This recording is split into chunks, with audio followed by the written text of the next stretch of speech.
Повеќе од 400 жени ќе бидат опфатени со бесплатни прегледи од карцином на дојка во Гевгелија, Богданци и Дојран во рамките на прекограничниот проект со соседна Грција Информација за здравјето, во кој се вклучени и Министерството за здравство.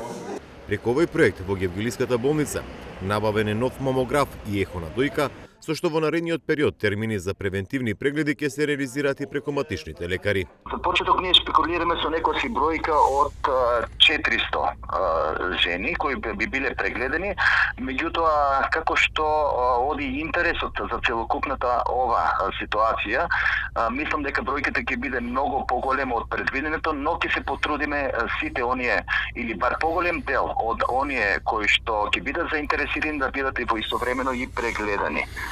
Нормално дека ќе во наредните неколку месеци, што има поголем интерес, ќе правиме една друга динамика со зголемен број на неделно ниво.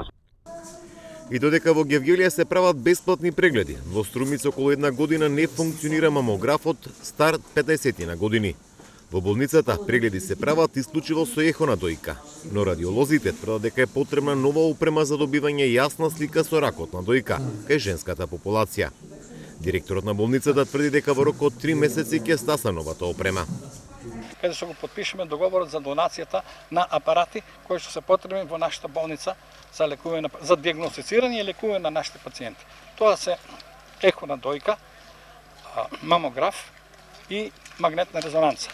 Тоа ќе биде етапно, секој месец ќе биде дониран по еден апарат, така да се надевам во 2-3 месеца ќе бидат комплет апаратите што треба да се донираат од Кувејска амбасада.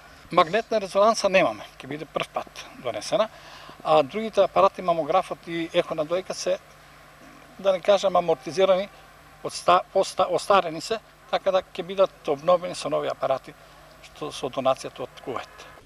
Гевгелија и Струмица се меѓу градовите со највисока стапка на смртност од карцином на дојка. Последните информации од Институтот за јавно здравје говорат дека во земјава на годишно ниво умират околу 250 жени, а најголемиот број од смртни случаи се на возраст од 55 до 59 години.